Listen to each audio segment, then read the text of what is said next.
Hello! Usap lang tayo mga guys. So may flex lang tayo ngayon. Antayin muna tayo ng kaunting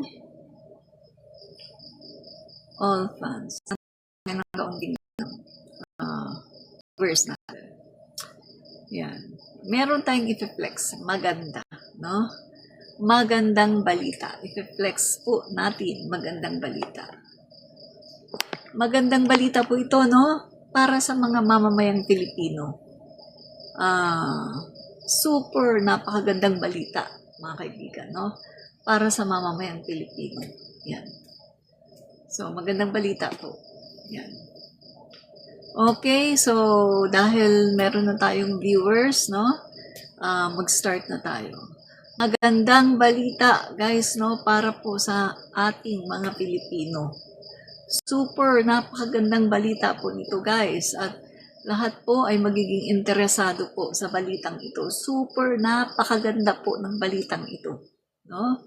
Yan. O mga guys, no? Diyan lang kayo kasi super talagang napakagandang balita nito, mga kaibigan. Ako, sorry ho, hindi ko na nabago yung hindi ko nabago yung title, no? Yung nakalagay diyan, kamay na bakal. Hindi po yan, no? Hindi ko nabago yung title, pero iba po yung topic natin ngayon. Grabe mga kaibigan, ma-appreciate nyo talaga ito. Ito po ay magandang balita, no? So lahat po ng mamamayang Pilipino magkaka-interest talaga kapag narinig itong balitang ito, no? Super magandang balita talaga, no? Mga kaibigan, uulitin natin, super napakagandang balita po ng ating ikukwento ngayon, mga kaibigan, no? Super ang ganda talaga ng balita ngayon, mga kaibigan, no? At kung ikaw man ay kahit Pinklawan, Dilawan, DDS, siguro naman kahit DDS ka, baka matutuwa ka rin kasi napakaganda ng balitang ito, no? Magbe-benefit dito ang lahat ng mga Pilipino, syempre. So mga kaibigan, ang ganda ng balita na to, mga kaibigan, no, ipiflex po natin to. Super ganda po talaga ng balitang ito. Yan. So bago po tayo mag-start na sabihin kung anong balita ito, no? Tayo po muna ay mag-aantay no ng iba pa nating mga viewers. Super ganda ng balitang ito, mga kaibigan. Talagang ma-appreciate nyo talaga at talagang magiging interesado kayo sa balitang ito. Grabe, napakaganda talaga ng balitang ito, mga kaibigan, no? So, wala nang gaganda pa sa balitang ito, mga kaibigan, kundi itong balitang ito lang. Ang ganda talaga ng balitang to, no? Kung ikaw ay Pinklawan, Dilawan, DDS, ang ganda po ng balita natin. Talagang magugustuhan nyo talaga at talagang magiging interesado kayo kapag narinig nyo ang balitang ito. Napakaganda talaga ng balitang ito, mga kaibigan, at talagang matutuwa kayo. Sasabihin ko sa inyo, no, matutuwa talaga kayo kapag narinig nyo ang balitang ito. Grabe, mga kaibigan, super ganda ang balitang ito. Yan. So mag-antay muna tayo ng kaunti, no? Kaunting viewers natin para po masabi na natin kung ano ang balitang ito. Napakaganda talaga, mga kaibigan. Super ganda ng balitang ito. Talaga namang kapag narinig nyo itong balitang ito, mga kaibigan, ay talaga namang matutuwa talaga kayo, no, sa balitang ito. Grabe, mga kaibigan, no? Talagang matutuwa kayo kasi for the first time, ngayon lang talaga ito nangyari, no? For the first time talaga, mga kaibigan. Since na, guys, no? Mamaya, ibabalita natin to sa inyo, guys, no? Ngayon lang talaga ito nangyari, guys, no? At talaga namang sasabihin ko sa inyo, ma-appreciate nyo talaga ito, mga kaibigan. Super ganda talaga ng balitang ito. Lahat tayo makikinabang, lahat tayo mga Pilipino makikinabang po sa balitang ito. Grabe, mga kaibigan. Grabe talaga. Kahit galit ka kay PBBM, kung DDS ka, kahit galit ka pa sa Pangulo, ay talaga matutuwa ka. At baka hindi ka na mag-DDS. Baka mag-ano ka na, mag-Bongbong Marcos ka na, mag-BBM ka na dahil sa sobrang tuwa, mga kaibigan. First time ito nangyari, mga kaibigan. Talagang grabe. Talagang matutuwa ka talaga, mga guys. No? Matutuwa ka talaga kapag narinig mo talaga ang balitang ito. Nakakatuwa. Super nakakatuwa talaga, mga kaibigan. Pag narinig mo ang balitang ito. Grabe, walang hindi matutuwa sa balitang ito, guys. Talagang walang hindi matutuwa. Matutuwa talaga lahat. Pinklawan ka man, dilawan ka man, DDS ka man, red ka man, kahit ano ka man, kahit ikaw ay leftist, kahit komunista, kahit NPA ka, matutuwa ka talaga, mga kaibigan. Grabe, matutuwa ka na talaga, mga guys, no? Kahit galit ka kay PBBM, galit ka kay Marcos, matutuwa ka talaga at sasabihin mo, ay naku, mag-Marcos na ako, mag-Marcos na ako. Grabe, mga kaibigan, talagang magbe-benepisyo tayo lahat dito ng mga Pilipino. Talagang lahat tayo magbe-benefit dito. Matutuwa ka talaga, mga kaibigan. No? Super matutuwa ka talaga kapag nalaman mo kung ano itong ating sinasabi. Kaya guys, no, padadamihin muna natin ng konti, no, yung ating tagapanood kasi sayang, mga kaibigan, no, sayang po, no, na hindi po nila malaman kung ano po ang ibig natin sabihin dito.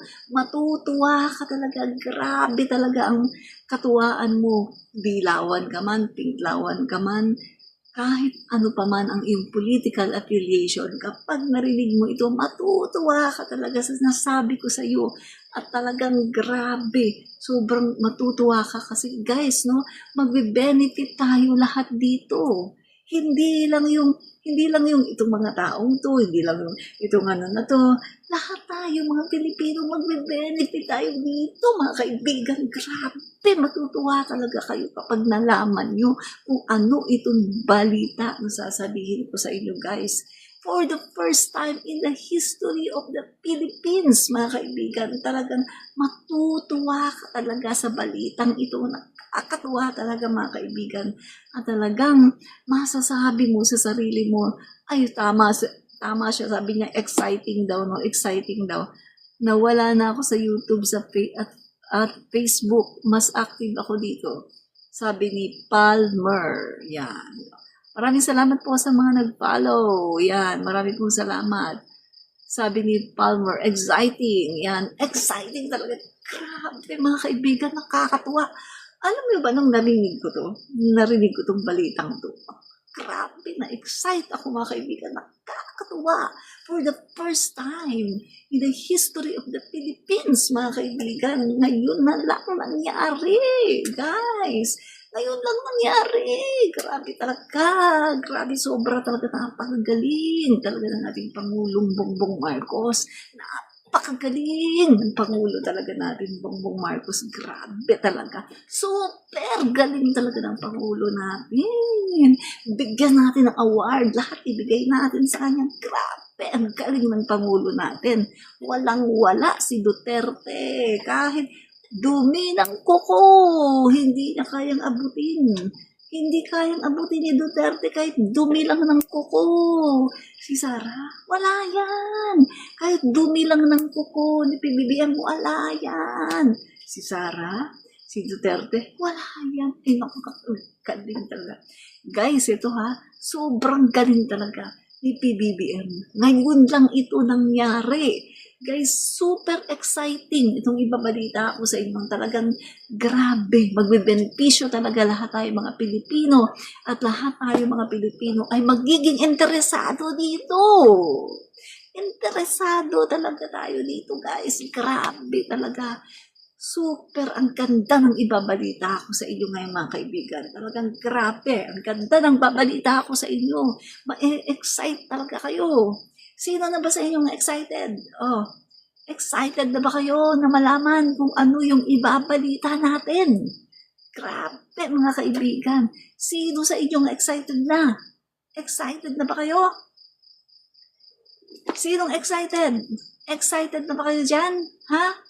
For the first time in the history of the Philippines, ngayon lang ito nangyari. Mga kaibigan, grabe.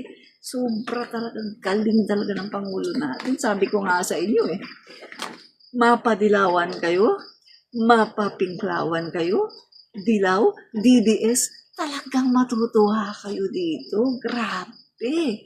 Matutuwa talaga kayo dito sa balitang ito. Sinasabi ko sa inyo, grabe. Matutuwa talaga kayo sa balitang ito. Sobrang napakaganda talaga.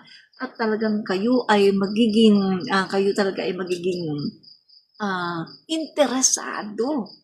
Ako nga guys bilis na madam. Sorry po. O sige, sabihin na natin. Naiinip na si Miinay. Naiinip na siya. Ano kayang magandang balita yan? Mas lumaki na ang utang ng Pilipinas. Matutulog na po ako. Sige, okay. Sige, ipapalitan natin. Grabe ha, ipakita muna natin. Pakita natin. Para makita nyo na talagang may balita, no? Baka sabihin nyo, ay, gawa-gawa lang niya. Pakita natin lang. Pero hindi natin masyadong kasi alam naman sa TikTok, di ba? Bawal yun bawal yung magpapakita ka ng kasi magkakaroon ng violation, di ba? Yung mga live, no? So, ipapakita ko ng konti, Tas, siguro na lang, yung paparinig na lang, no? Paparinig ko na lang sa inyo. Kasi, baka magka-violation yung live ko, no? So, guys, ito yung sinasabi ko. Grabe, mga kaibigan. Hold your, ano bang yung hold nyo? Hold your breath. Grabe, mga kaibigan. Ang ganda. Grabe, ngayon lang nangyari ito. Ito na. Ang tagal daw, sabi ni Jojo. ito na, Jojo. Makinig kayo, ha? Makinig kayo. Tapos kukomentuhan natin, ha? Ilang kalsada na karaniwang binaba kapag umuulan sa Maynila, hindi binaha sa kabila ng naranasang pagulan sa lungsod. Mari Gasmani, good morning. Super Radio! Bakit umaga sa iyo kay meron sa mga kapuso natin? Ako, magandang balita yan para sa mga kababayan nating pasahero. Ang motorista dito sa lungsod ng Maynila ngayong araw na ito ng Lunes, unang araw pa naman ng Hunyo. Dahil sa lumalabas na epektibo yung Oplan kontra baha sa iniutos ng Pangulong Bongbong Marcos. Kung naalala mo, noong nakalipas sa Bangkayan. Pero ngayon nga, nakikita na yung epektibo dahil na rin sa iwasan itong matagalan at matinding pagbaha sa ilang kali dito sa lungsod ng Maynila na karaniwang nalulubog sa mga pagbaha. Ano to? Lagos Lilag ba to? Ano to? Yung bahagi itong Espanya po. Espanya pala to. Espanya, grabe ha. Grabe ha. Yung kahabaan ng Top Avenue, particular itong kinatatawa natin ngayon. Mga bahain, grabe. Mga bahain, pero hindi na binaha. May kalakasan, lubog na ito sa tubig at inaabot pa ng... Tama na yun, baka magka-violation ng live natin ha. Mga bahain na lugar. Yung bang tipong konting ulan lang, wala pang bagyo, bumabaha. Pero ngayon, mga kaibigan, lumakas ang ulan. Ang lakas ng ulan, walang baha. UN Avenue, Espanya, at iba pang mga kalsada sa Manila. Mga kaibigan, yan po ang ginawa ng ating Pangulo, Oplan kontra baha. At mga kaibigan ito po ay programa po, proyekto ng ating Pangulo to sa iba-ibang dako ng Pilipinas. Kaya mga kaibigan kapag natapos yan, naku, grabe. Ganda na mga kaibigan, ang mga Pilipino ay hindi na makakaranas ng baha. Di ba? Napaka-exciting nito. Bakit exciting to? Kasi mga kaibigan, tuwing merong baha, tuwing merong bagyo, kahit konti lang, kahit nga hindi bagyo, kahit na ulan lang Guys, lalong-lalo na kapag bagyo, talaga namang binabaha, yung mga kotse umaanod, nasisira, yung mga bahay binabaha, yung mga furniture nawawala ng mga ari-arian kasi binabaha, nasisira ang mga sasakyan, nasisira ang mga gamit. Guys, dahil sa Pangulo natin Bongbong Marcos, napakagaling. Hindi na po binabaha ang Espanya, ang UN Avenue, ang Quezon City at iba-iba pa mga kaibigan, lalo na kapag natapos na lahat yan, Marikina. Naku mga kaibigan, ang galing talaga ng Pangulo natin. Walang ganyan si Duterte. Kasi si Duterte hindi marunong. Si Duterte, ang alam lang, ito kang, walang ganyan kay Duterte. Grabe mga kaibigan, lahat tayo dito magbebenepisyo. Pero ang laking tulong yan guys na hindi nababaha. Ibig sabihin, kapag may dumating na mga ulan, na mga bagyo, ay hindi na tayo babahain. Alam naman natin ng mga kaibigan, ang ulan natin from A, B, C, D hanggang letter Z. Grabe mga kaibigan yung nararanasan nating bagyo. Pero ito dahil sa ginawa ng ating Pangulong Bongbong Marcos, hindi na tayo babahain. Kaya kahit ikaw ay dilaw, kahit ikaw ay pink, kahit ikaw ay DDS, dapat ikaw ay magpasalamat kay PBBM. Guys, ito ang kanyang Oplan kontra baha.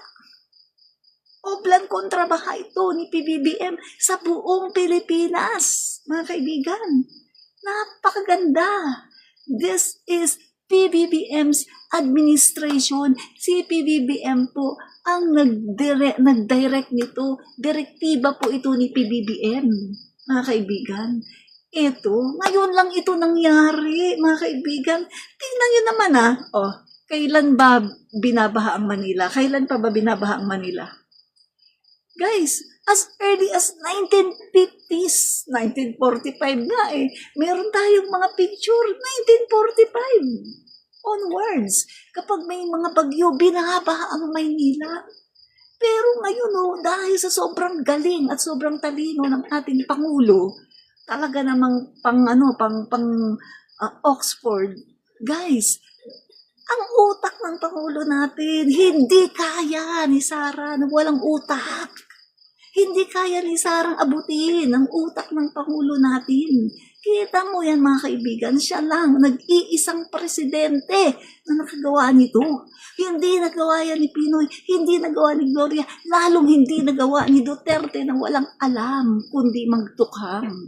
Kita mo mga kaibigan, ganyan kagaling ang ating Pangulong Bongbong Marcos. Mga DDS, huwag niyong sabihin hindi kayo natutuwa. Halimbawa, umuulan pagkatapos yung inyong bahay ay abuti ng baha hanggang tao. Masira ang inyong mga kotse, masira ang mga ari-arian nyo, yung mga gamit nyo. Gusto nyo yan? Dapat matuwa kayo ngayon kay PBBM. Dapat pasalamatan nyo si PBBM. Dahil napakaganda ng ginawa niya. Sa panahon nga ni Duterte, panay nga utang. Kita mo panahon ni Duterte, umutang ng umutang, iniwan kay PBBM 13 trillion na utang. Pagkatapos, baha. Di ba? Pag-alis ni Duterte, pinagyabang 11,340 na flood control ang natapos. Pero anong nangyari? Pagpasok ni PBBM, bahang-baha. Kung merong 11,340 na nagawa talaga si Duterte, bakit bumabaha noong 2022 pagpasok ni PBBM na merong bagyo, di ba? Common sense, mga DDS, huwag masyadong tanga, huwag masyadong bugok. Common sense. Palibasa kasi, mana kayo. Mana kayo sa mga pinagmanahan nyo, na mga idolo nyo, na mga bugok. Kaya kahit dito sa live ko, pinapakita nyo ang kabugukan nyo, mga bobo. Di ba? Malaki ang utang ni Duterte. Alam nyo ba na si PBBM halos hindi na nga nangungutang Ang ginagawa ni PBBM, puro pagbabayad sa interes ng mga utang ni Duterte. Ang utang ni Duterte, pinagsamang utang ni Quezon, hanggang sa utang niya. Yun, ganun kalaki. Kaya ngayon, Marcos administration, halos hindi na makautang si PBBM kasi puro na lang ang ginagawa niya ay pagbabayad ng utang ni Duterte. Pero kahit ilang trilyon na ang nabayad ni PBBM, ang laki pa rin ng utang at nag-i-increase pa lalo dahil ang utang ni Duterte ay gabundok at grabe napakalaki ng interest kasi hindi naman siya nagbayad. Diba? Ganyan, iniwan ni Duterte ang bansa natin, warak, wasak-wasak. Parang isang babae na ginahasa ng 10. Ganon. Ganon iniwan ni Duterte ang ating bansa. Wasak na wasak. Grabe talaga. Plus, tsugi doon, tsugi dito, tsugi doon, tsugi dito, at maraming na tsugi. Plus, mga nakawan. Puro pagdanakaw sa parmali, pagdanakaw sa kung saan-saan, at wala man lang naitayo kahit ano man lang establishments. At nang agaw pa, nag-credit grab pa, ha? Nag-credit grab pa. Yung kay Pinoy, aba inagaw. O, di ba? Ganyan si Duterte, walang alam. O mabalik tayo dito ha sa Oplan kontra Baha na very successful. Ganyan talaga kapag matalino, may utak, matalino ang Pangulo ng Pilipinas natin, no? PBBM, matalino, may utak, at talagang hindi lang matalino, genius pa, ekonomista. O, di ba? O, genius ang Pangulo natin, si PBBM. Kaya nga, di ba, sa ibang bansa, talagang binigyan siya ng pinaka-highest na honor ng Japan. At kita mo ha, isa siya sa very rare na presidente na pinagsalita sa Kongreso ng Japan. Oh, si Duterte noon, hindi siya pinagsalita. Kasi walang utak. Pagkatapos, pag nagsalita,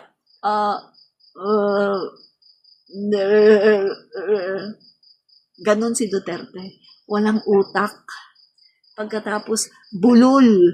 Pagkatapos, hindi na alam kung paanong sasabihin niya. So, wala na. Wala na. Hindi na niya alam kung ano yung sasabihin niya. Kaya, gagawin niya ibang topic. Pagkatapos, kapag hindi na niya alam kung paano idudugtong niya, iibahin na naman niya ang topic. Yan si Duterte. Kaya, wala. Yung mga world leaders, ay naku, hindi siya pinapansin. Mukha siyang bugok, mukha siyang tanga. Ay, palibhasa kasi talaga namang tanga at bugok si Duterte. Wala naman talagang alam 7 years in high school. Di ba sabi niya? 7 years in high school si Duterte. Pagkatapos 75 lang. Inamin niya, 75 lang siya. 7 years in high school. Di ba sabi niya? Chapter nga ng buhay. O, kantahan natin Chapter nga ng buhay. 7 years in high school. Inamin niya na ipinasa siya ng kanyang mga teacher kasi matanda na siya. Paano kasi ang mga teacher niya nag-aalala dun sa mga babae, mga bata pa mga high school Pagkatapos si Duterte matanda ka na, may pagka-manyakis. Baka mamaya kung anong gawin dun sa mga kabataang babae, di ba? Kaya ipasa na lang nila. Nag-usap-usap na lang sila. Ipasa na natin to si Duterte kasi ang tanda na. 7 years in high school. Palibhasa kasi. 7 years in high school. Bobo kasi. Di ba? Magnanakaw at mamatay tao si Duterte. Tama ka dyan. Tom, correct ka. Correct ang sinasabi mo, Tom. Magnanakaw at saka mamatay tao. Di ba? Totoo naman 30,000. Kaya nga siya ngayon nasa The Hague dahil sa 30,000 mga extrajudicial killings, di ba? Kaya siya nasa The Hague, di ba? So ito ang ganda, di ba? Ang ganda ng balita natin, no? Na ngayon lang nangyari ito sa panahon lang ni PBBM dahil sa direktiba ng ating Pangulo, no? Oplan kontra Baha.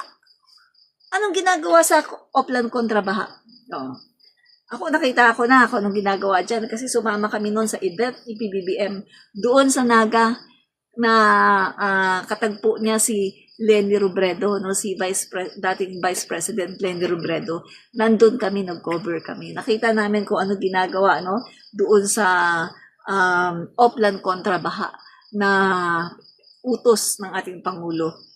Ang ginagawa doon, nag-widening sila sa mga may mga halimbawa, may mga kanal, may mga estero, wina-widening nila 'yon.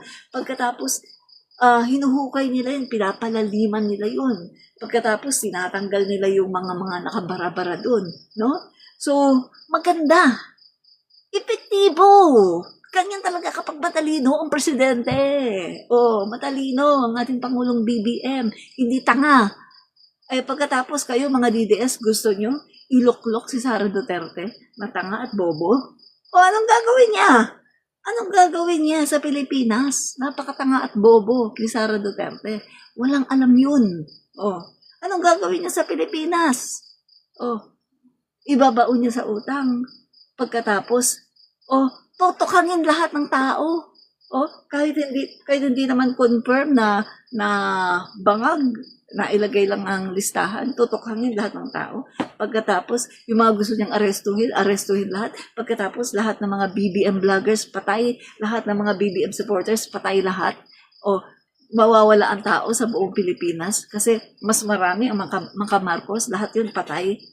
Kasi yan yung sinasabi ng mga DDS palagi sa akin Ay, lagot ka!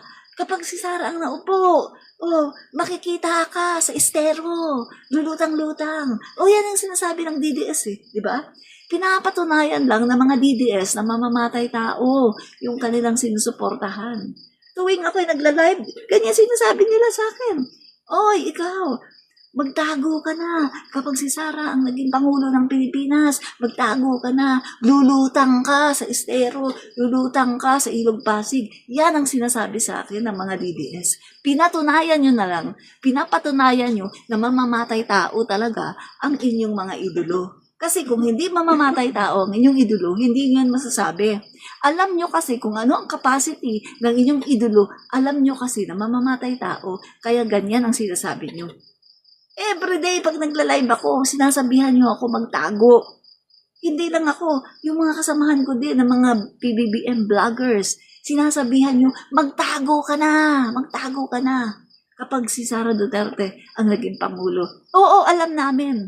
Kasi, inaamin nyo na mamamatay tao si Sara Duterte. Kasi pinagtatago nyo kami dahil sinasabi nyo na lulutang kami sa ilog.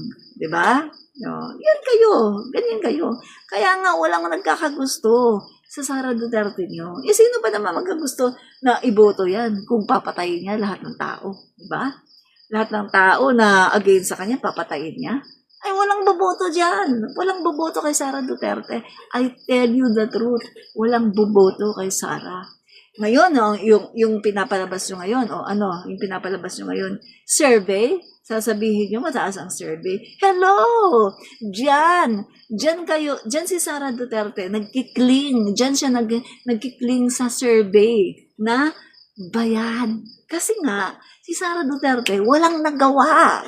Mula nung naupo siya as Vice President of the Philippines at naging DepEd Secretary, wala siyang nagawa. Kaya kailangan niyang magpa-survey, magbayad, iangat ang kanyang sarili kasi diyan na lang siya nagkikling, diyan sa survey na yan. Bakit?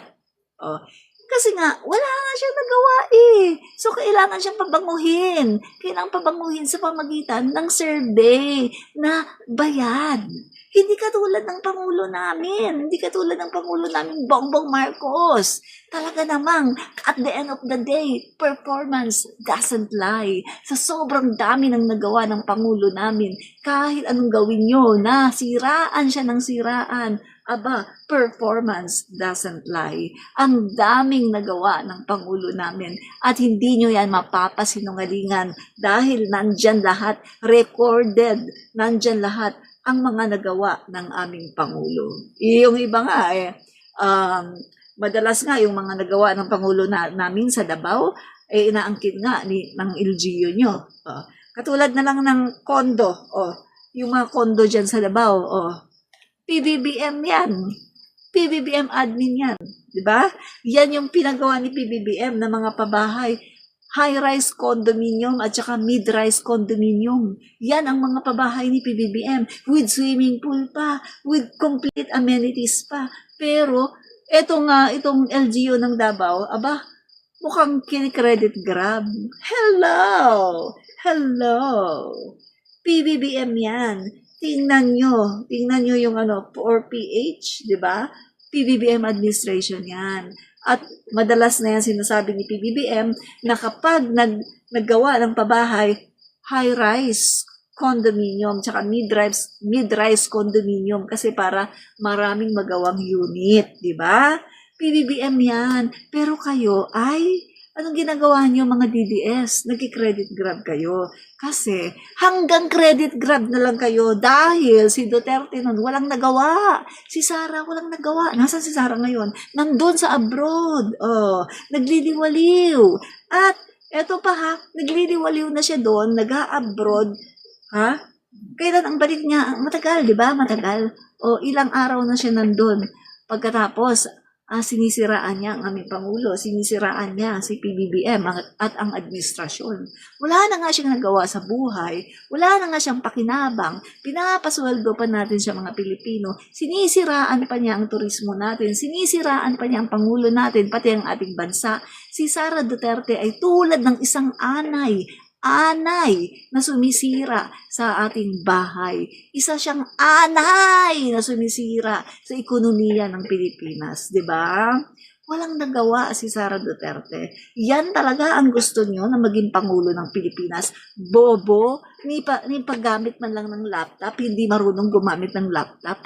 Bobo, saan ka nakakita Oh, 'di ba kapag ikaw ay nag-aaral, 'di ba magtitesis ka? Lalo na yung law. Ang alam ko, mabigat ang thesis ng law. Kailangan mo mag-computer, kailangan mo mag-laptop. Anong ginagawa ni Sara Duterte? Hindi siya marunong mag-laptop. Computer illiterate. My God! Bobo! Napaka-bobo. The fact na siya ay maraming pera, bilyones nga ang pumasok sa account niya, di ba? Confirmed by AMLAC. 6.77 billion labas-masok sa bank account ni Sara Duterte at ng asawa niya. Confirmed by AMLAC. Sa sobrang dami ng pera ni Sara Duterte, hindi man lang siya makapagbayad ng mag-tutor sa kanya kung paano maggamit ng laptop o ng computer. Bobo talaga ang gaga. Sobrang bobo ang gaga. Hindi marunong mag-laptop. My God! 3 years old, 4 years old, naglalaptop. Siya, naging mayor, naging vice president, DepEd secretary, hindi marunong mag-laptop. Bobo! Grabe, napaka-bobo. Siguro kahit yung instructions, hindi niya alam kung paano sundin. My God! Ako nga na matanda ako sa kanya. 57 na ako sa birthday ko, 57 years old. Alam niyo ba, natuto ako mag-laptop? Bakit?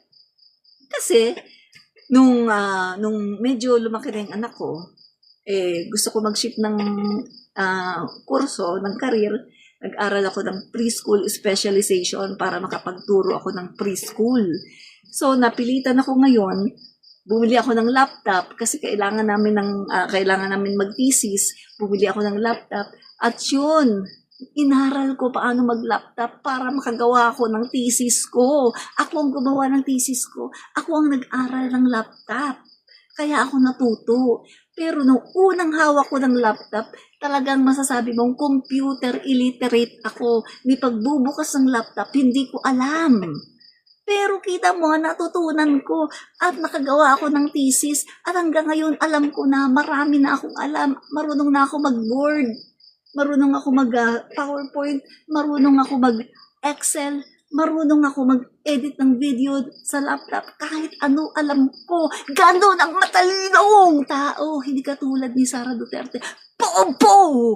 Bugok! Walang alam. Bugok! Bobo! Pagkatapos gusto niyo pa na maging presidente ng Pilipinas. Napaka-bobo! Walang alam. Ang gaga. Bobo, di ba? Bobo talaga si Sara Duterte. Pinaka-bobo na vice president na nakilala ko sa buong mundo. Bobo. Walang alam ang gaga. Di ba? Bobo talaga. Si Lustay. Pagkatapos pinaglulustay pa yung confidential funds. Pinaglulustay pa ang pera ng taong bayan habang siya namamasyal sa ibang bansa. Sinong nagbabayad ng kanyang security details? Tayong mga Pilipino ang nagbabayad sa kanyang security details. Tayo ang nagbabayad. Pagkatapos, sino ang nagbabayad ng entourage niya? Tayo pa rin. Pinapasweldo natin siya. Pinapakain natin siya sa ating mga palad. Tumataba ang gaga. Tumataba. Dahil sa pera natin. Ang kapal ng mukha. Ang kapal ng mukha niya. Tumataba siya dahil sa pera natin.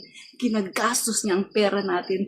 Pagkatapos, pinapasweldohan na nga siya, ginagastos pa niya ang pera natin. Ang kapal ng kanyang mukha. Grabe mga kaibigan. Super kapal ng mukha ni Sara Duterte. Makapal ang mukha ng gaga. Bobo. Pinaka-bobo na vice-presidente na nakilala ko sa buong buhay ko. Bobo si Sara. Diba? Oh, bobo. Sabi ko nga sa inyo eh. Oh, matagal ko na hinahamon yan. Matagal ko din hinahamon. Debate. Debate kami kahit anong topic. Magdebate kami kahit anong topic. Kahit sabihin niya lawyer siya. O sige, magdebate tayo. Batas. Law. About law. Magdebate kami. About batas. Tungkol sa batas. Sabihin niya lang anong klaseng batas yan. Nasaan yan? Anong gusto niya sa Constitution ng Pilipinas? O magdebate kami. Sabihin niya lang kung ano. Hindi ako abogado, pero pag-aaralan ko yan at matatalo ko siya ng bonggang-bongga. Dahil ako, matalino ako sa kanya. Ha? At nakakapag-speech ako kahit walang script. Hindi ako nag-script. Hindi ako sanay mag-script. Gusto ko fresh dito. Fresh from my mind. Ayoko ng script. Di ba? Oh.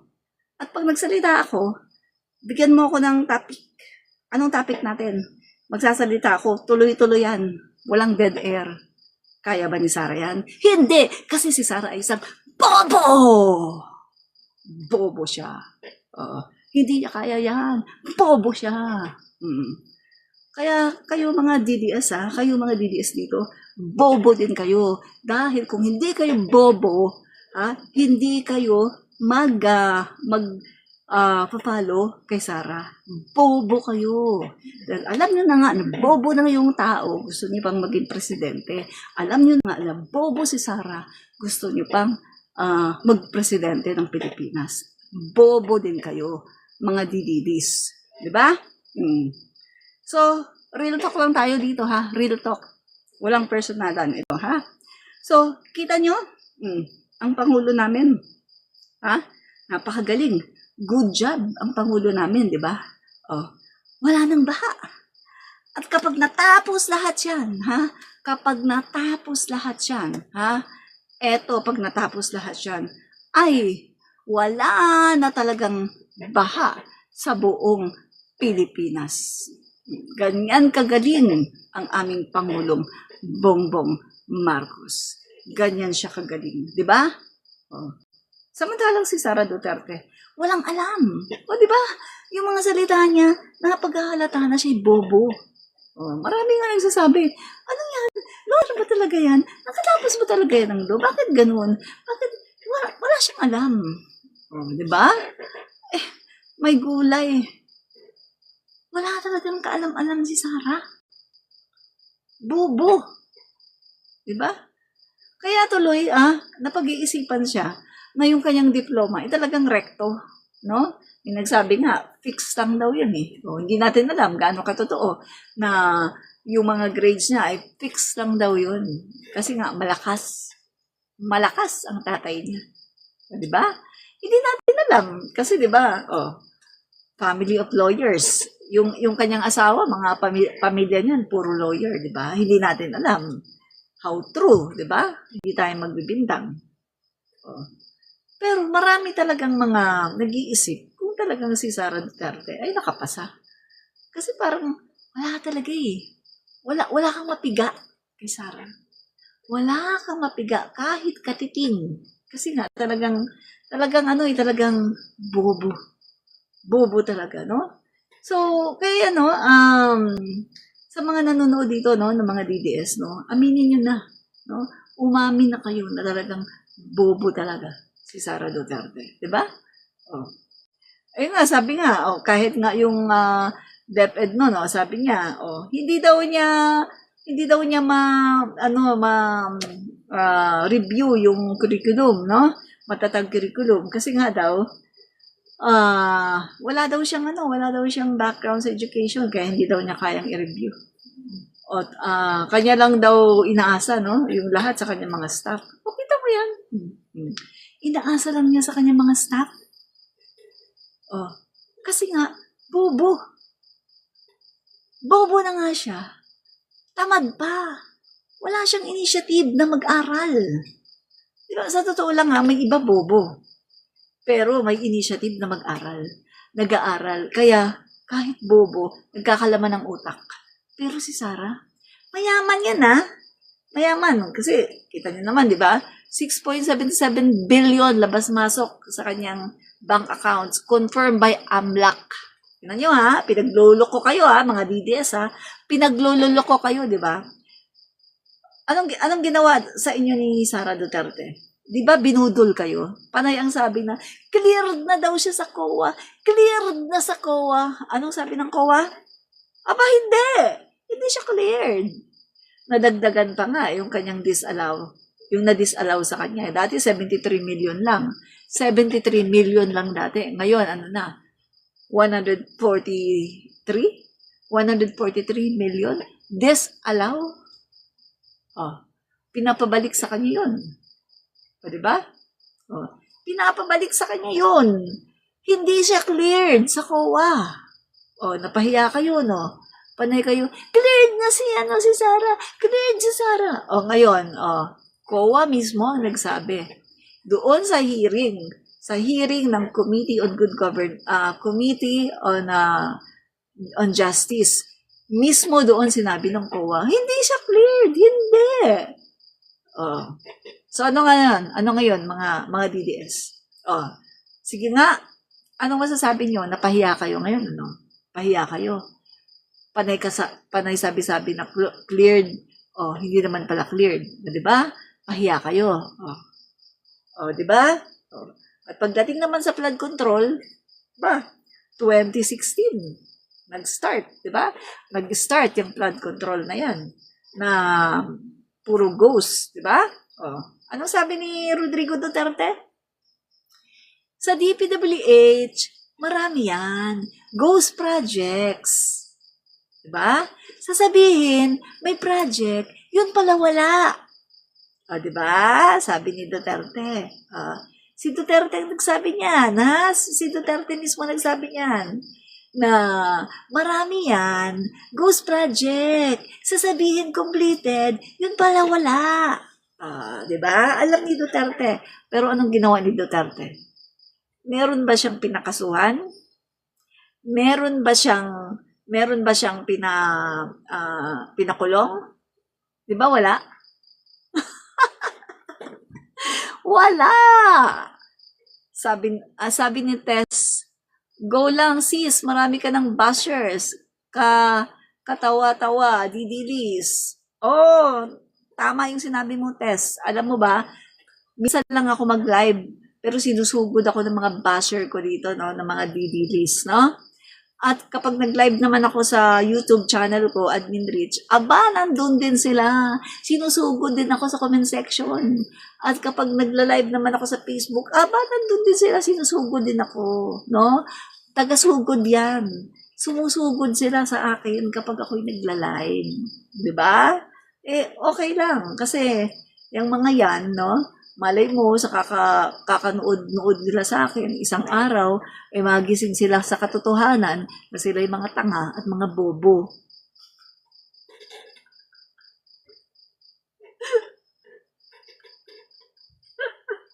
So, tuloy natin. So, yan, kung titingnan natin, sabi ni Duterte, madami nga daw mga, flood control, madami daw doon mga ghost flood control project. Pero wala siyang kinasuhan. Walang pinakulong. Bakit? In-stop nila ang investigasyon. Bakit? Kasi nalaman sa investigasyon na mga kaalyado, puro kaalyado at kasama pa yung anak. 51.8 billion pulong Duterte. Pero, bumabaha ang Davao City. Konting ulan, baha. Tingnan mo yan, ha? Bumabaha ang Davao City. Nasaan napunta? Ang 51.8 billion.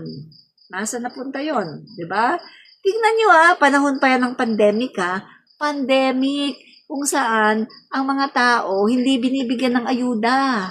Ako nga, sabi ko pandemic, never ako nakakuha ng ayuda. Kahit isang ayuda, wala. Pandemic yan, Supposed to be, yung mga tao dapat inaalagaan. Dapat papakainin ni Duterte dahil ni-lockdown niya. Nawalan ng trabaho. Pero ano nangyari? Walang pera. Si Duterte, palagi sinasabi, walang pera, wala na tayong pera. Guys, kung titingnan mo yung mga statement ni Duterte, sobra sa 10 times na sinabi niya na wala na tayong pera. Pero, guys, pulong Duterte, 51.8 billion ang ibinigay sa kanya. 51.8 billion. Tingnan mo yan. Pandemic, Panahon niya ng pandemic, mga kaibigan. Binigyan ng 51.8 billion ang sarili ng anak. Infra daw, mga kaibigan. Nilagay daw sa mga flood control. O bakit ang Davao ay binabaha? O, diba? Tapos ito pa, bangag-bangag issue, bangag-bangag. Pero tingnan nyo, halos linggo-linggo, hindi nga linggo-linggo, halos araw-araw, makakarinig ka. Ay, may bangag sa Davao. Ang daming nahuli ng mga droga. Bakit hindi daw ubos ang droga sa Davao? Bakit? Kasi doon ba galing ang mga mastermind? Doon ba galing ang mga paggawaan? Bakit tila hindi yata nauubos? Diba? Nagtatanong tayo. Bakit tila yata hindi daw ubos ang droga sa Davao? Diba? Ano na, mga DDS? Kaya pa ba? Kaya pa ba mga DDS? So, anong nangyari ngayon sa mga Duterte? Ang nangyari sa kanila ngayon, karma. Kinakarma na sila. Kasi nga, dahil sa mga pinaggagawa nila, sa buhay nila at sa mga Pilipino, sa mga kasamaan na ginawa nila, eto kinakarma sila. Karma. Ganun lang naman yun, di ba? Kakarmahin ka talaga. Dahil wala kang ginawa sa buhay mo, kundi puro mga katiwalian, puro mga illegal. Meron nga nagsabi ng isang influencer, no? Bakit ganon? Si PBBM, kapag tiningnan mo, yung mga friends ni PBBM,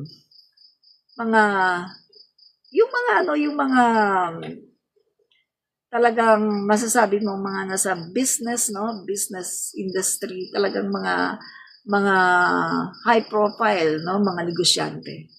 Pero pag tiningnan mo yung mga best friend ng mga Duterte, tingnan mo yung best friend nila, Charlie Tan, Michael Yang, Tony Yang, Atong Ang, at meron pa Charlie, nasabi ko na ba, Charlie Tan? Meron pa, Kenneth Dong. Ano yung common denominator ng mga yun? Di ba? Illegal na substances. Common denominator nila, illegal substances. Involved. Doon tumatatak na mga involved. Di umano sila sa mga illegal na mga substances at illegal na mga gawain. Yan ang mga best friend ng mga Duterte. Di ba may quotation? Tell me who your friends are and I will tell you who you are. Di ba? Kapag ang mga kaibigan mo ay mga gumagawa ng mga illegal na gawain at mga involved sa mga illegal substances, hindi ibig sabihin, kasama ka rin. Ikaw ganon ka rin. Di ba? Ganon ka rin. Kaya kayong mga DDS, hindi sa inyo bagay magtawag-tawag sa Pangulo namin na bangag. Bakit hindi na lang tawagin na bangag yung mga idolo nyo na mga Duterte? Kasi mas bagay sa kanila yung salitang bangag. At nakikita yung sintomas sa kanila. Diba? Eh, meron nga isang nurse na nagsabi ano yan? Sasabihin nyo bangag si PBBM? Pagkatapos yung sintomas nandun lahat sa mga Duterte?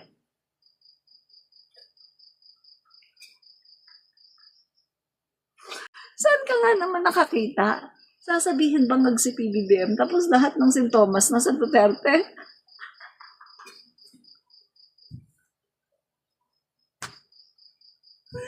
Ay, nako talaga naman. Nakakatawa.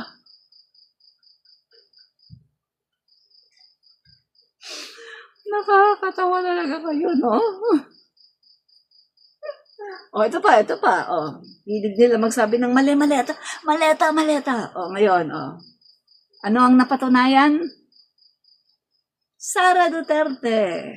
Duffel bags. Punong-puno ng mga milyones. Inuutusan si Madriaga. Ito, dalhin mo to kay ganito. Ito, dalhin mo to kay ganito. Iba-ibang mga tao, iba-ibang lokasyon.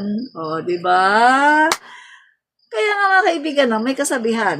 Kung sino yung mahilig magbintang at mambato ng putik, usually sila yung gumagawa ng kasalanan. O, di ba? O, di ba Sara Duterte? Ang hilig magbintang, di ba? Speaker Martin, kesyo may mali-maletang pera, mga DDS, hilig magbintang. O, ano nangyari? Karma. Kinarma sila, di ba? O, ano nangyari? Yung napakaraming maleta, nakita doon sa KTV bar ni Mike Defensor.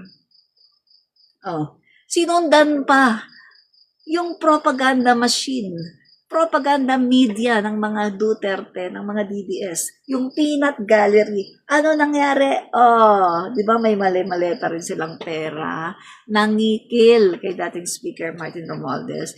O, hindi nakarma, di ba sila? Karma. Karma is real. Digital ang karma. Napakabilis talaga ng karma. Kapag gumawa ka sa kapwa mo ng kasamaan, talagang aabutin ka ng karma. O, di ba? Karma is digital. O, di ba? Huli. Masabi-sabi sila, si Martin Romualdez, ay mastermind, ay may maleta. O, anong nangyari? Kinanta ni Madriaga si Sara Duterte na naguutos sa duffel bags na andun yung milyon-milyon na pera, no? Ipinapabigay sa kung sino-sinong mga tao. Mike Defensor, nahulihan sa KTV bar niya, ang dami nakahileran ng mga maleta. Peanut Gallery, ang DDS propaganda machine, propaganda media ng mga Duterte. Peanut Gallery. Oh, nahuli din. Nangikil. Mali-maletang pera. Karma.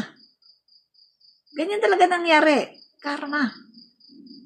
Kapag kayo ay namimintang kayo sa mga tao, no, na wala namang ginagawa na masama at hindi naman gumagawa ng ganun, pero inyong pinagbibintangan, ang nangyari, bumabalik sa inyo. Back to you. Karma. Back to you. Booking. Booking talaga si Sara. Tapos ano pa? Confirmed by AMLAC na yung sinasabi ni Trillanes tungkol sa bank accounts ni Sara at ni Duterte ay totoo pala. Diba? Confirmed by AMLAC. Sinabi ng AMLAC, totoo. Yung sinasabi ni Trillanes na mga bank accounts ni Duterte, ni Sara, totoo. At labas-masok ang 6.77 billion. Anong ginagawa niya sa 6.77 billion? Nasaan galing yon? Sino ang nagde-deposito sa kanya? Anong sabi ni Trillanes? Sami Uy daw. Na? Di umano, drug lord daw. May kaugnayan daw sa mga illegal na mga gawain. Yun ang sinasabi ni Trillanes. Diba? Tapos ito pa, testimony ni Madriaga. Si Sara Duterte, during the campaign, Pogo money. Pogo money. Kaya naman pala, Kaya pala galit na galit kay PBBM kasi wala na siyang pogo money ngayon dahil pinatalsik ni PBBM lahat ng mga pogo. Totally ban. Kaya, ang nangyari ngayon, galit na galit sila kay PBBM. Kasi nga si PBBM ayaw ng pogo. O, di ba? Kaya ang daming galit kay PBBM. Pero kung titingnan mo kung sino yung mga galit kay PBBM, puro gumagawa ng mga illegal. Guys, wala namang matinong tao na nagagalit kay PBBM. Halos lahat ngayon ng mga galit kay PBBM hindi matitino. Real talk lang tayo dito ha. Tingnan mo yung mga galit ngayon kay PBBM, puro may kaso. Yung mga galit ngayon kay PBBM, puro may mga tinatago at merong mga vested interest. Kaya sila galit kay PBBM. Kasi ang Pangulo namin ay matino, straight. Ayaw ng pogo. Layas kayo sa Pilipinas. Yung mga isabong, layas. Yung mga illegal na mga illegal gambling, layas kayo. Di ba? Pinapalayas.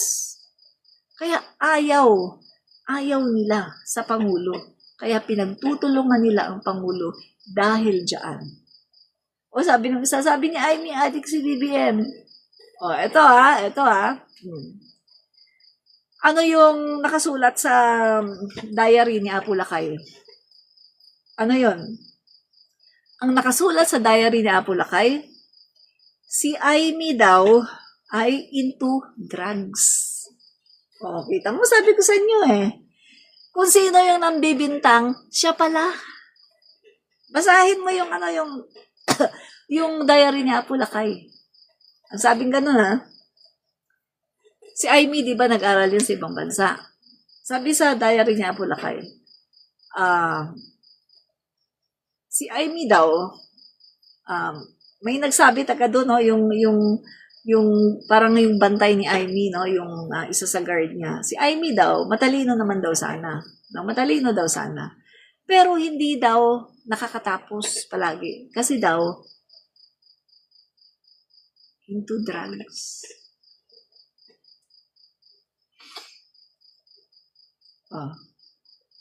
Yan doon yan, nabasa natin yan sa diary ni Apo Lakay. So ngayon, kung sino yung nagbintang, siya talaga ang ganon. Kasi si PBBM never na nagbintang. Si PBBM kahit malaman niyang adik yung mga Duterte, wala siyang sinasabi. Pero si Amy nagbintang. Kasi siya nga yung ganon. At siya yung nakalagay sa diary ni Apo Lakay. Hindi naman si PBBM ang nakalagay dun si Amy. Si Amy, yung into drugs na sinasabi ni Apo Lakay. Diba? Tsaka, my God, sabi nga nung nurse, yung nurse na nasa ibang bansa, sabi nga niya, alam daw niya yan, kasi yung mga kliyente nila, may mga gumaganon. So, alam niya kung anong mga behavior ng gumaganon. Kaya sabi niya, ano yan? Sasabihin niyo si PBBM bangag pagkatapos lahat ng sintomas nasa Duterte? Sabi niya, hindi mangyayari yan. Imposible yan. Kung bangag si PBBM, dapat nakikita sa kanya ang symptoms. Bakit yung mga sintomas ng pagiging bangag? Bakit nasa Duterte?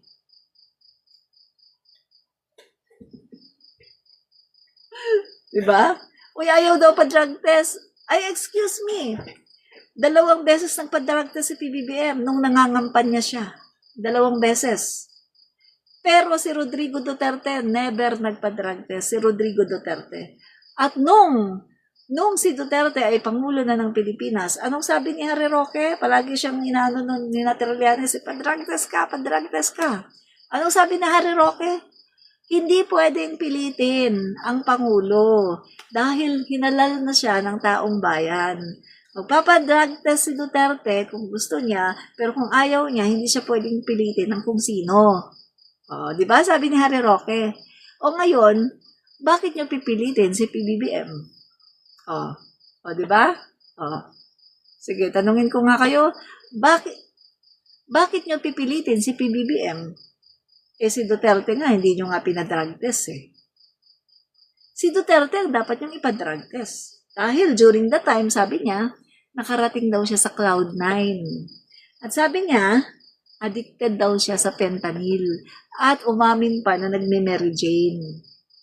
At yung kanyang mga actions, tsumutsugi ng tao, yan ay action ng isang bangag. Kasi, kung matinong utak mo, hindi ka naman tsugi ng tao eh. Ang tsumutsugi lang ng tao ay mga bangag. Di ba? Kaya, lahat ng sintomas, lahat ng klaseng sintomas, na kay Duterte. Di ba? Klaro na kay Duterte, lahat ng sintomas, lahat ng pagiging bangag na kay Duterte. Pero, Duterte pa rin kayo. Okay lang sa inyo maging bangag. Okay lang sa inyo kahit namurahin ang Diyos. Okay lang sa inyo yan. Diba? Basta Duterte kayo.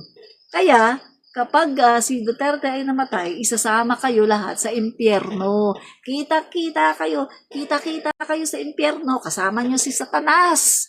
At pagdating doon, anong sabi ni Duterte? Ano sabi ni Duterte pagdating doon? Kayo daw ay, sabi ni Duterte, aagawan daw niya ng trono si Satanas. Paalisin daw niya doon sa pulpito si Satanas. At siya daw yung doon. Oh. Sabi pa niya sa mga DDS, huwag kayo matakot. Oh. Sama-sama daw kayo lahat sa impyerno. Kaya mga DDS ito advice ko. Kasi ang alam ko walang tubig sa impyerno. Puro lang apoy. Kaya ang payo ko sa inyo, magbaon kayo ng drum-drum na tubig. Kasi walang tubig doon, no? Inom muna tayo.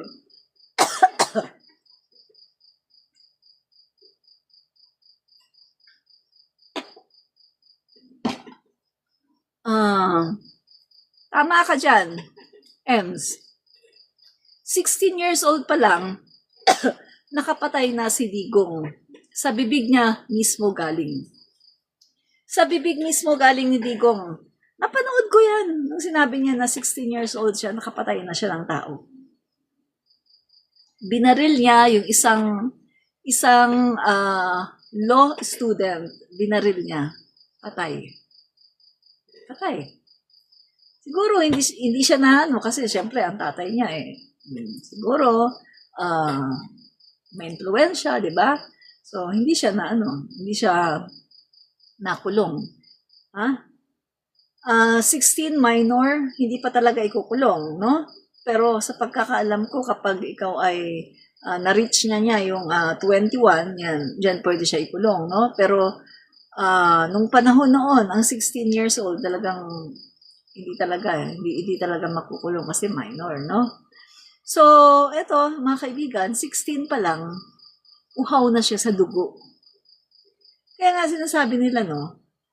Once daw na nakapatay ka ng tao, isang beses, dalawa, tatlo, ano na daw yun yung instinct mo, yung hahanap-hanapin mo na daw na pumatay ng tao.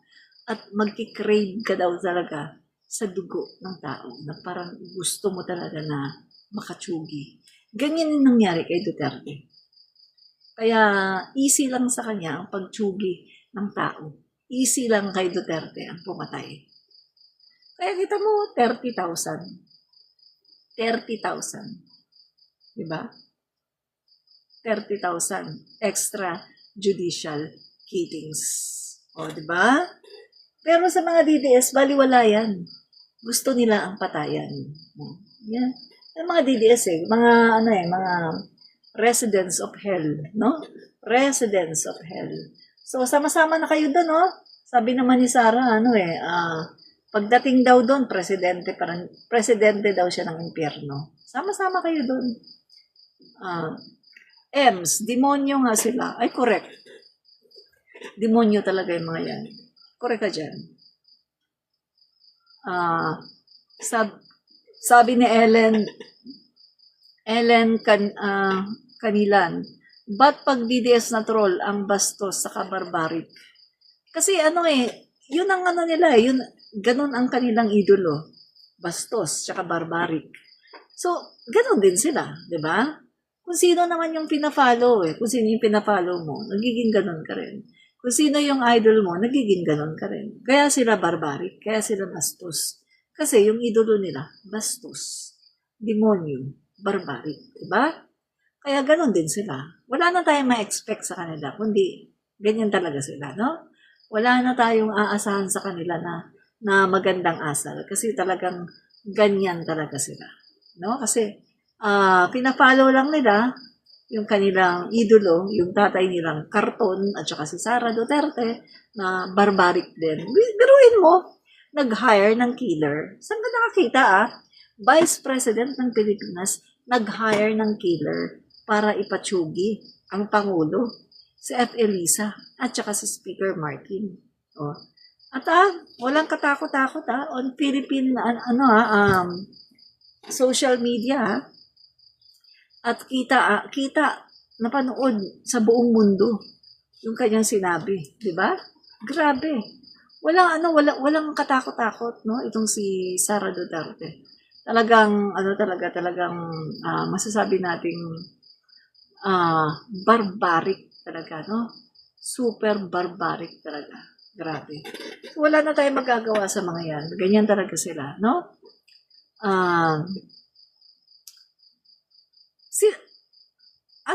Resident of hell sila. Resident of hell talaga sila. At biruin mo, inamin naman ni Sara na hindi siya naniniwala sa Diyos, di ba? Si Sara Duterte ay hindi naniniwala sa Diyos, di ba? Meron nga siyang video na nagba-viral sabi niya, kung ikaw naniniwala sa Diyos, irespeto kita. Pero ako, hindi ako naniniwala sa Diyos, irespeto mo rin ako. Di ba sabi niya? Hindi naniniwala sa Diyos si Sara Duterte. Galing mismo sa bibig niya. Kaya yung nilalagay niya doon sa na sa Diyos, para sa Diyos, sa bayan, hindi totoo yun. Brand, kumbaga, ginagawa lang niya yun na brand, no? Parang lang yun, parang quotation lang niya yun, quote lang niya yun. Pero hindi siya naniniwala sa Diyos. Yung pagpasok niya sa mga simba-simbahan, yung pagdasal-dasal kunwari niya, ginagawa lang niya yan para makakuha siya ng suporta sa simbahan at para ipakita sa mga tao na nagdadasal siya, meron siyang Diyos, but in reality, lumabas na sa bibig niya na wala sang Diyos. Hindi siya naniniwala sa Diyos. Lumabas galing sa kanyang bibig. Hindi siya naniniwala sa Diyos. Ba? Sus Maria Joseph, ang sabi ng isa, paninira daw. Ang paninira mo sa kapwa mo, ay kadimon, hindi paninira yan. Hindi mo ba nakita yung nag-viral na video? Si Sara Duterte mismo nagsabi na hindi siya naniniwala sa Diyos. Ay, bugok ito. DDS ka pero hindi mo napapanood yung sinasabi ng Sara Duterte mo. DDS ka pero hindi mo napapanood yung mga viral video niya. Bugok. Alam ko na, troll. Troll ito. Malamang chatbot. Kaya hindi niya alam yung viral video ni Sara Duterte na mismong ni Sara Duterte ang nagsabi na hindi siya naniniwala sa Diyos. Sabi ni Sara, kung ikaw naniniwala sa Diyos, irespeto kita. Sabi ni Sara, irespeto mo rin ako. Kung ako hindi naniniwala sa Diyos, irespeto mo rin ako. Sabi ni Sara Duterte. Pero dahil troll ka, itong si troll yan, no? Troll. Kaya hindi niya alam. Hindi siya nakakanood. Kasi troll yan Nightbot yan. Nightbot. O kaya, yung mga ngayon, yung pinaprogram lang ng mga chatbot na nagkokomento sa mga sa mga posts ng mga tao. Yan, chatbot yan. Kaya wala siyang alam. Hindi niya napapanood yung mga viral na videos ni Sara. Kasi nga, wala talaga siyang alam. Di ba? Yun. Ganyan talaga yan, no? Wait guys,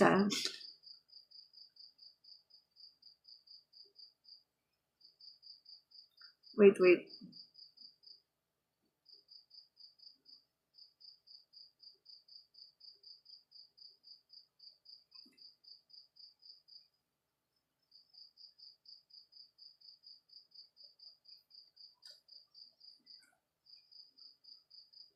Yan. So,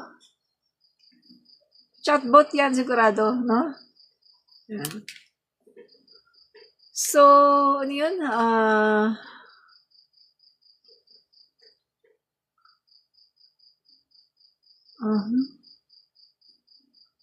Okay.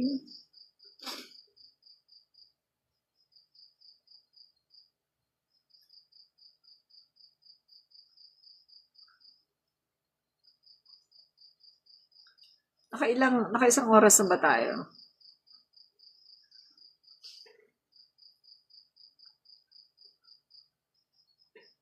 Yan.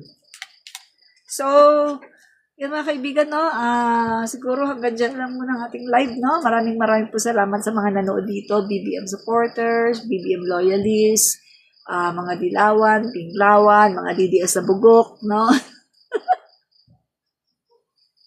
Hoy, mga DDS na bugok, paki-double tap naman itong paki-like yung video natin, mga DDS na mga bugok. At saka paki-share na rin yung video natin, no? Oy, mga DDS na bugok. Okay. Maraming po salamat mga kaibigan, no? Thank you guys, no? Bukas muli live tayo, no? Bye-bye and God bless. Mga DDS na bugok. Salamat din.